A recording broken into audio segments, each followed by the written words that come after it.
Welcome sa part 2 for the set 2 ng ating review. We are doing numbers 8 to 14. So let's do number 8. Sabi dito, the triangle ABC that is provided has side lengths of A, B, and C feet and is not a right triangle. Let A prime be the image when the triangle is reflected across side BC. Which of the following is an expression for the perimeter in feet of quadrilateral A prime BAC? So how do we solve this problem? So ang sabi dito, meron na tayong provided with an image, no? But we don't have the image. So ang gagawin natin first is we are going to visualize the problem para makita natin ano yung sinasabi ng problem na to. So una kong gagawin, I know this is not a right triangle, sinabi dyan. And it's reflected across BC. So let me draw my BC here para safe tayo.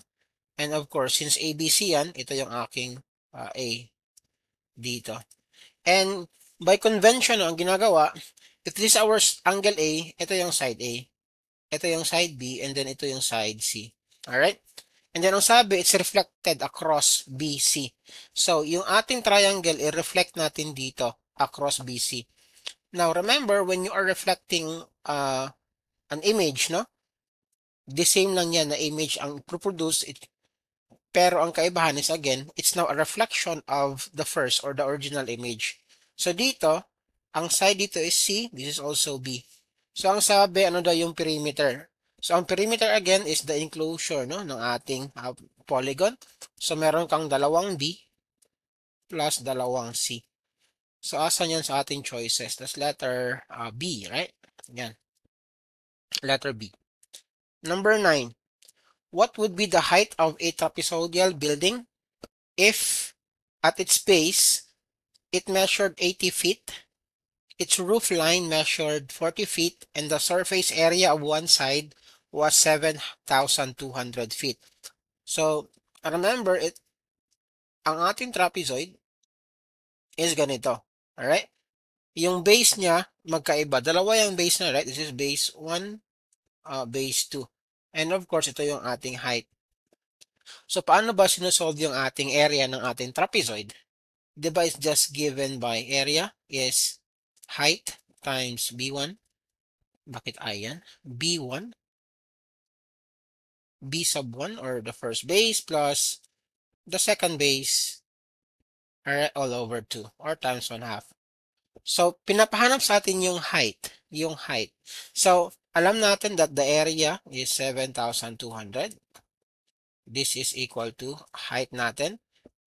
Base 1 is 80 and 40, right? So, meron kang 80 plus 40, that's 120 all over 2. And then again, 120 divided by 2, that is a 60. So, meron kang 7,200 equals 60H. Divide by 60, divide by 60. This will actually give you 120 equals your height.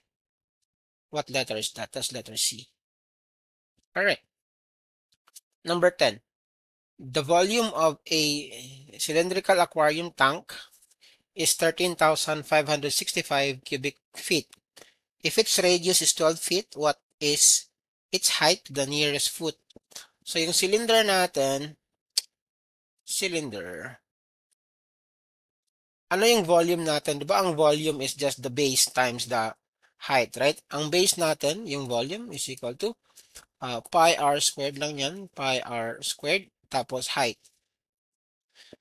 Alright? Kasi nga, that is our volume, no? Yung itong ating base times the height. So, ang mangyayari dito, alam natin that the volume is 13,565. And yung ating radius daw is 12 feet. So, 12 squared, that is 144 pi h. So, we divide everything by 144 pi. We divide everything by 144 pi. Yung h natin, approximately 30. Alright, approximately 50 feet. That is letter D in our choices, no? Number 11. A cylinder has a surface area of 2,512 square feet. The height of the cylinder is 3 times the radius of the base of the cylinder. Find the radius of and the height of the cylinder. So alam natin yung ating surface area. Surface area is, example, ito yung ating cylinder again. Ano ba yung ating surface area? Ang surface area natin, kinukuha siya, no? Yung area ng surfaces. Ito, yung sa taas at saka yung sa baba. And yung area ng ating, ito, yung sa gitna, no? Yung sa gitna. So yung formula niyan is just surface area. Dalawang circle. So 2 pi r squared plus dalawang circle, ito. Tapos ano yung surface area nito? That is just base times height. Pero yung base mo is your circumference, no? So 2 pi r, and then height. Okay? Simplify lang natin. Meron tayong common na 2 pi r. So ito, this can be written as 2 pi r, tapos maliwan yung isang r plus h, no? Plus h. And then ang sabi, yung ating daw height is 3 times the radius of the base of the cylinder. So paano yan? Yung ating radius daw, radius, dito na lang. Alright? Yung radius natin, example, that is x, yung height mo will be thrice, so 3x. Alright? And then again, plug in lang natin sa ating formula. So alam natin that is the 2,512. So meron tayong 2,512 equals, this is 2 pi x, and then meron tayong x plus 3h, right? 3x. Yan. And then again, we combine like terms. So meron ka dito 2,512 equals, meron kang 2 pi x squared plus this is 2 pi, no, 6 pi, sorry, 6 pi. That would be 6 pi, kasi nga 2 times 3, that's 6 pi. Tapos our x squared. And then, add lang natin together. Anong mangyayari? If we add them together, this becomes 8 pi, no? 2, 5, 12. Wala akong space. Meron kang 8 pi x squared. Alright? And then, anong gagawin natin dito? Divide everything by 8. Divide everything by 8 pi. So, ilan ba yan? If we divide everything by 8 pi, 2, 5, 1, 2 divided by 8, and then 3.14 yung ating pi. That gives us 100, no? So, this becomes 100 equals x squared. So, yung ating x will be 10. Saan ko ba ilagay? Ito na lang. X is 10. So, yung ating height, yung ating dimensions will be 10 and 30. Asan yan? That's letter B. Alright? That's letter B. Number 12 tayo. Which of the following angle measurements would not describe an interior angle of a right triangle? So, always remember, pag meron kang triangle, that's always 180 degrees yung sum ng interior angle. So, pag meron kang right, this is 90, right? Ito, 90 na yan. So, you are left with 90. So, is it possible na 30 yung isa? Pwede. 60? Pwede. Alright? 90 yung isa, possible ba? Is it possible na maging 90 siya? Hindi rin pwede, right? And then D, hindi rin siya pwede. Describe an interior angle of a right. Yeah. Actually, letter C and D, hindi siya pwede. Right? Kasi nga, pag meron kang right right triangle, ang sum ng dalawang ito, it should be 90 na. Right? It should be 90. So, yung isa, yung sinasabi ko sa dito, which of the following angle measurement would not describe an interior angle of a right. Okay. So, 90 is included as 90.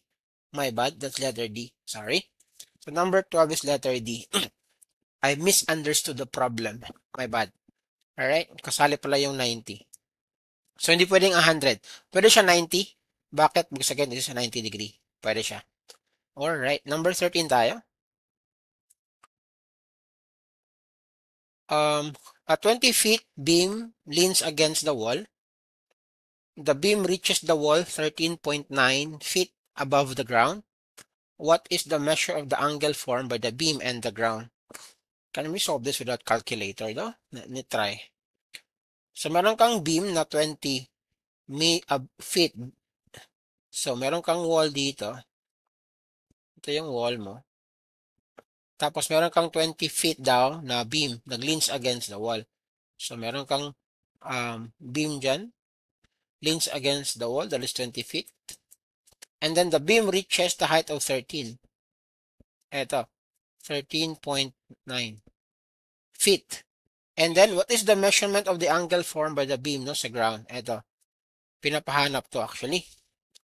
Now, if you're going to look at this one, itong 13 and then 20 is actually a scale ng ating Pythagorean triple, right?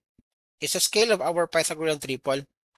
So, if this is 90 here, it could be 45 and 45, right? More or so. Pero, it's 13.9 eh. So, more or less, the angle is A. That's 44. Alright? So, again, remember lang ito, 20, 13, that is, again, para siyang scale ng ating Pythagorean triple. Di ba ang Pythagorean triple is 3, 4, 5, right? 3, 4, 5, 3, 4, and 5. Alright? It's a scale of this one. Almost a scale of this one. So, ang closest answer to that is 44 degrees, no? Pero, if you want to really solve for this one, gamit ka ng ano bang trig ratio ito? This is theta, opposite hypotenuse, so sine. So, meron kang sine theta is equal to opposite 13.9 over the hypotenuse, which is 20. Alright? So, yung theta mo is equal to sine inverse of 13.9 over 20. And again, approximately, it will give you 44 degrees. No? That's number 13. Number 14 tayo, the last number for this part. The lines y equals 2x and 2y equals negative x are what? Parallel, horizontal, perpendicular, vertical. So, to know if two lines are parallel, before that, let's try to disregard yung ating D and C automatic. Bakit? Kasi nga, para maging vertical or horizontal, dapat it should be y and a constant. Example, 2. And then x equals 2. Ganon siya. Pero dito, meron tayong variable. So, it could never be a horizontal or vertical. So, wala na yan. Now, parallel or perpendicular yung ating choices. How do we know if two lines are parallel? Parallel yung dalawang lines if yung slope is the same, no? Slope is the same. So, anong slope nito? Ang slope dito, ang slope 1, M1, this is 2, right? Yung slope na yan, ito yung ating slope 2. Dito, express ko lang in terms of y. Y equals, this is negative x over 2, right? Or yung slope ko dito is actually negative 1/2. Now, 2 and negative 1/2, they are the negative reciprocal of each other, right? So, pag ganito, yung ating slope, negative reciprocal, that line will be perpendicular. So, number 14, yung ating sagot will be B. Follow for more.